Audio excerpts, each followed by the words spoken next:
Right now you are Deputy Commissioner Right. of the Fire Department? Right, first Deputy Commissioner is the official title right here, right. Okay. And where are we? What city?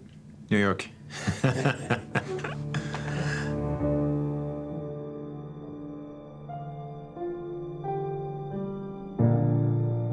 When you have a department whose men and women are expected to be ready at any moment to put their life on the line, to go to the aid of a stranger, even when it means that you may put yourself in harm's way, actually in dire peril, I don't think you can pay people to do that job. There has to be something beyond money that makes them do that.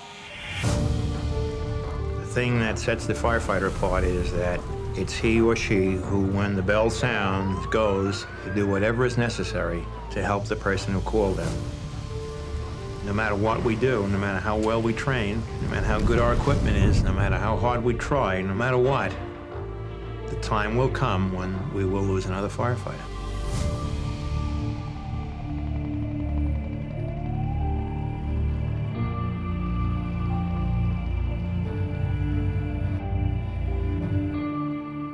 Bill Feehan was the father of the fire department. That's what we nicknamed him up in the office. And I can tell you from the 5 or 6 fire commissioners that I worked for, he was the guy that they would go to. Ask Bill Feehan, let's check with Bill. Get Bill Feehan in here. He'll know what to do. He was the go-to person for me my whole time assigned here. The first few years I was in headquarters, I think we know a lot about fires, we know a lot about fire prevention and that thing, but many of us are limited in other areas, and Bill seemed to have a wide breadth of knowledge of other subjects that kind of set him apart. Bill was basically the knowledge center of the fire department.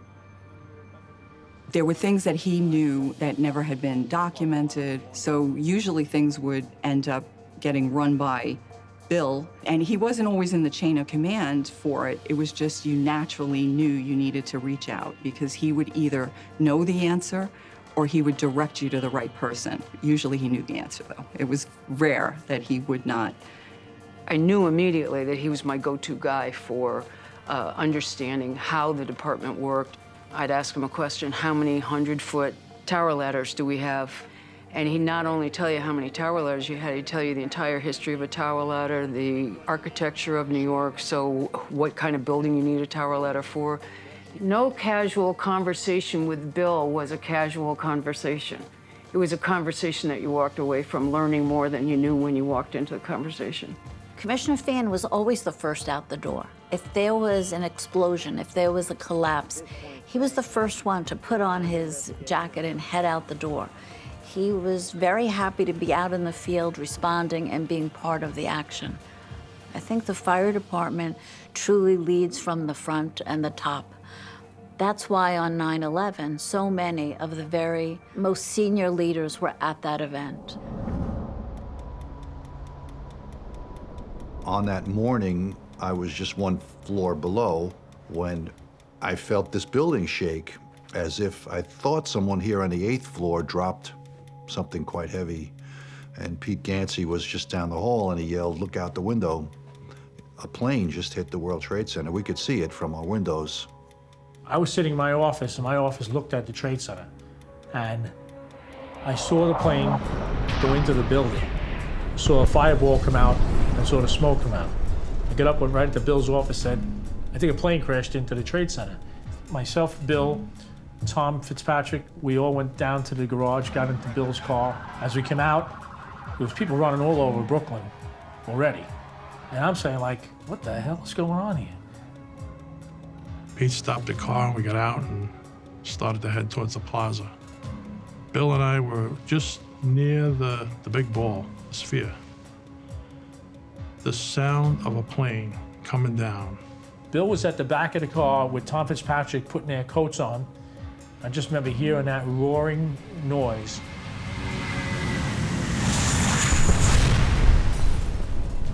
And when it hit the building, I never saw it because I don't think Bill saw it either in full scale. We just both were sort of looking down, waiting to get hit by something.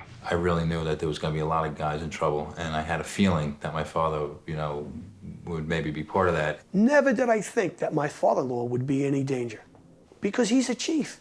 He was the first deputy fire commissioner. He's not stretching hose line. He's not going up into the building. As we got closer to the building, you could see that there was something major going on from the different angle that we saw it at. Bill was the one, when he saw more of the damage, said that this was going to be historic. It's a horrific scene here. There's debris flying through the air over the airport here into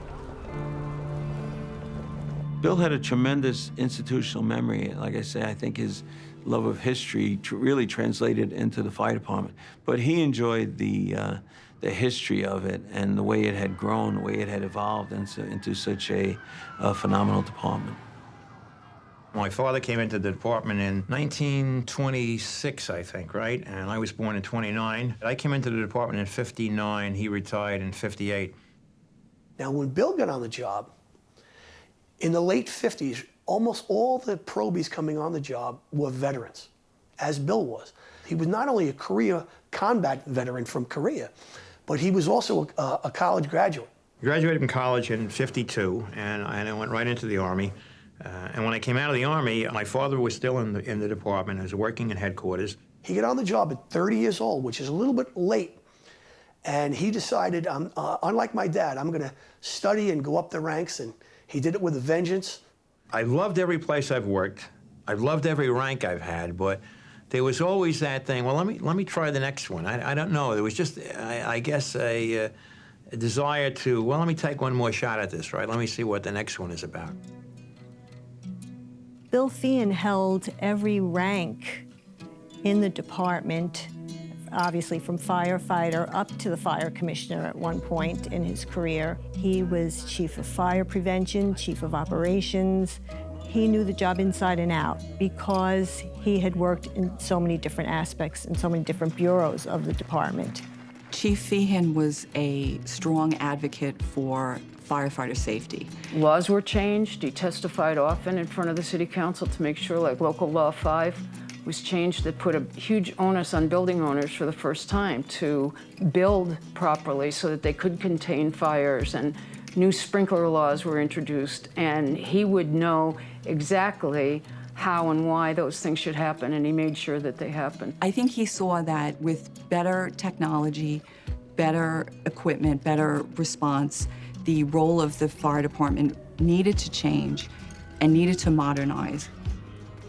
As you look back to different generations, Bill's father's generation, my father's generation, what they did for the department just made the next generation better.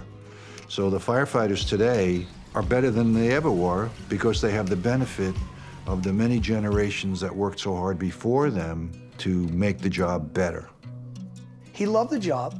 He grew up in Jackson Heights as a 3-year-old, running down the block as the fire engines were going by. And we all have that kind of calling, you know, everybody on the fire department. His car was the first one in the parking lot in the morning and the last one out. He loved it. He taught me an extraordinary amount of good things. There was one day on Flatbush Avenue, a building had collapsed. And McManus's funeral home was across the street. Right. And Bill sent me over and said, Michael, this is at 7 o'clock. He said, bang on the door at McManus's. I said, why? He said, if there's going to be a funeral coming out of there at 8 or 9 o'clock, let's move some of these fire engines and make sure that family is taken care of. Like, Bill thought about things like that no one else in the fire department ever did. Always concerned about the people, the public. So all day, you know, the whole world was concerned and horrified and everything. And I had this feeling about my father, but I also had this this incredible feeling as a New Yorker of just feeling I was in Princeton. I felt like I was in the wrong place. So after a few minutes, Bill, myself, we went across the North Bridge to the financial center. And the one thing we noticed right away is that as the units came in, they were starting to block up the West Side Highway. And Bill said, we gotta get some of these trucks to the side so we can get the ambulances in and out. Bill and Fitz went across the street to hook up with Chief Gansey. Bill was meeting with the senior chiefs to see how they were deploying people, where they were deploying them, what they were doing. And Tom Von Essen came up to me and said, why don't you get Bill and Tommy Fitzpatrick and go across the street, check out what's going on. We need a new command center over there. We're going to be here a long time and all that kind of stuff. And I said, okay. And Tom told me later that the entire purpose of asking me to do that was to get Bill out of the building. I remember my thought was get him the hell out of here, because I didn't want him in that building, because I didn't, I was worried about what was going to happen in that building. He would never try to take charge, but they would know that he was there to counsel and give them any advice and something they might be missing, and it never hurt to have another a guy of his stature and knowledge at that time. I never saw him lose his cool or speak negatively. The most he might throw a little funny comment. And I said, Bill, is it possible there was a mid-air collision? And he looked at me with this absolutely incredulous look and said, it's terrorism, you knucklehead.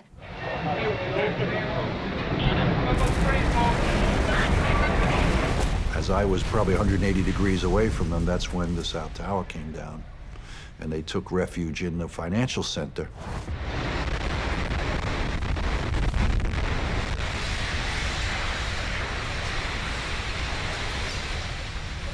Got covered in dust and jumped into a building to the left and a building to the right. Was waiting for the dust to settle a little bit, came out.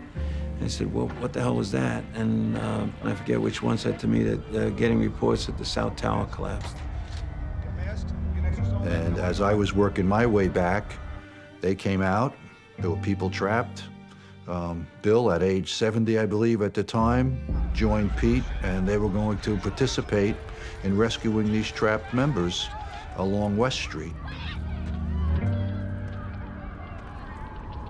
There was no job he didn't want to do. He was involved in every level of the department. He just was inspirational. Whenever you hear a speech that he's given and you hear his voice, it brings you right back to where you were. Bill was an excellent public speaker, and he'd be the last one to tell you that. We'd go to a ceremony, some sort of a political thing, groundbreaking, whatever it happened to be. Bill would get to the meeting, it'd be his turn to speak, he'd get up, and he'd go on and on and on. And everything made sense, and it all fit together, and there was nothing out of place, and it was just what the people wanted to hear. And the time will come in each of your careers when you will have to take that calculated risk and go in harm's way to protect or to save a life. For some of you, that time may not come for a long while. For others, it will come very early on in your career. For some, it will come but a few times. For others, it will come time and time again. But it will come. Take care of yourselves. Take care of each other. And every tool you work, may God hold you in the hollow of his hand. He was extremely well-read, and he had a beautiful command of the English language. So spontaneously, that's why he was so good at the eulogies also. He also knew Irish literature and poems and sentimental things, which is all schmaltz in the fire department, which is what we did all the time. And so he could sit down and just write something right off the top of his head that was beautiful and pure and perfectly appropriate for the setting. And I recall as a young man graduating from the Probationary Fire Academy, hearing a chief or a commissioner make a speech in which he talked about firefighters putting their lives on the line every day. And I remember being embarrassed and feeling that it was a little overblown and somewhat melodramatic. Then the time came, as it comes to every one of us who wears this uniform, when we realize that it's not melodramatic, that it is a fact, that in the twinkling of an eye, something can change and we can find ourselves in mortal peril. He served in Korea, and I used to think about that. And that's the way he faced most things. We lost so many guys yesterday, but the company has to keep moving on. That's how he lived his life, by doing right by the guys out in the field. What did we do for the guys in the field today? How did we work to make their lives better? And that was a mantra that he lived by. No department in the world, no one approaches the workload of the New York City Fire Department. If it were not for the caliber and the quality of the people, it would be an impossible job, right? As he said, it's not about us up here in headquarters. It's about those companies all over the city that are going day in and day out, all hours of the day, to do the job, to make the fire floor. Bill and I talked about the fire department a lot. We never really anticipated any type of operation like a 9/11. It was almost out of the realm. And I remember Bill saying to me, "Fitzy, what's that?" And I looked up. And you're looking almost straight up at that point, because we were actually too close to the building. And there was all this sparkling going on at the top of the building where the fire was, and that was strange.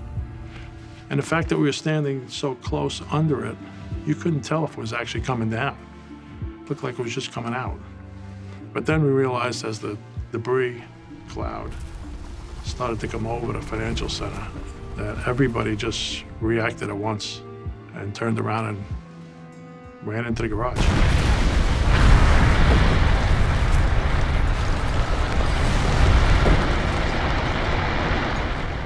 Ran into there, and as soon as we got just inside the door, the debris cloud hit the street.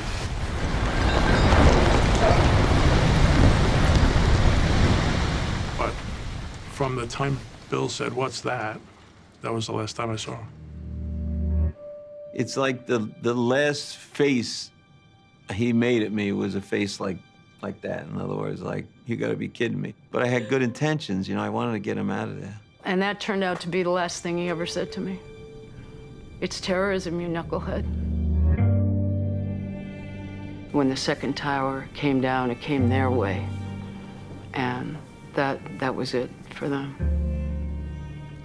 And other people outside the department may look on them and sometimes wonder why we do these things. You know, we've had 127 years of paid fire department in New York City. And in that 127 years, we have lost 752 people. That's an awfully large number. I mean, I think we all have the same wish that, you know, that's the last, that we'll never lose another. But I know as soon as I'm sitting here that someday, somewhere, sometime, they'll be at 753rd. About 4 o'clock, I got a call from my father's great friend, Henry McDonald, and he was on the site. He was on a cell phone, and it broke up, and he said, he said, "Bill, I got some bad news." And I knew. To lose him was tremendous. You know, we lost so many people that day that it's sometimes hard to separate out, because you have a personal story and feelings about so many of those people. But he was literally someone I talked to almost every day. They'd been at my birthday party 2 weeks before. You know, we had all been happy and everything, and, you know, I saw him and I just couldn't take it. The fire department lost Bill at the time they probably needed him really the most. You know, like, he was the guy who really could have put things back together. Yeah. Starting on September 12th, right? Yeah. We honored Bill as we would go on to honor, 343 people, one by one. It was a very difficult stretch that went on for months. He was the highest-ranking firefighter to ever die in New York City. He was the oldest. He was just shy of his 72nd birthday.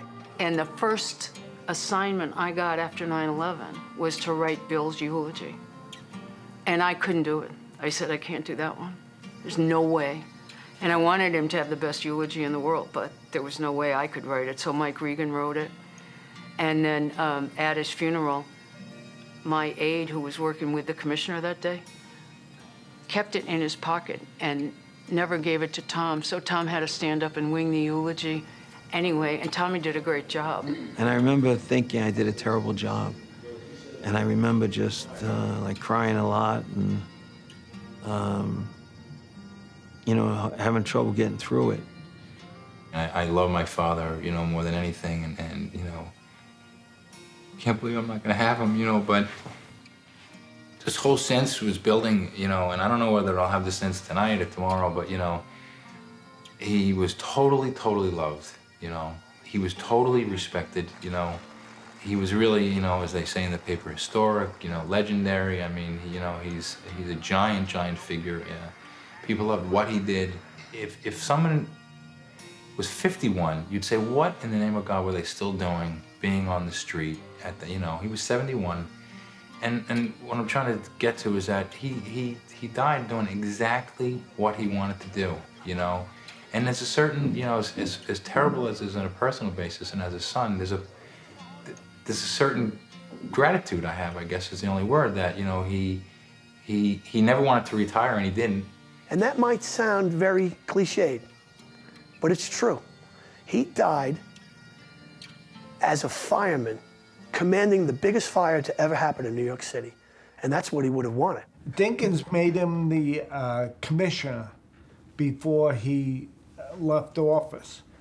Bill would never move into the commissioner's office. He still called himself Chief Feehan. And when he answered the phone, it was Chief Feehan. I think he liked to be called chief, but he felt that was a title that was earned as you worked up, and it represented what he thought was how he liked to be seen. A fire chief, nobody gave it to you.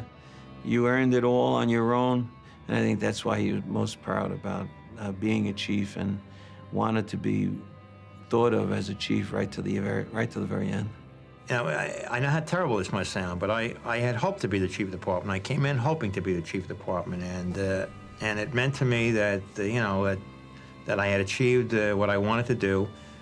It was an extremely proud thing, but it was also very, very humbling, because you realize that now that you become a symbol of this department, right, and that you no longer are just yourself, but that you are viewed as. And what you do and say and how you act can reflect on all these other people. The pride and the tradition and the honor that is symbolic of this department are really in your keeping.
Funding for this program was provided by FirstNet.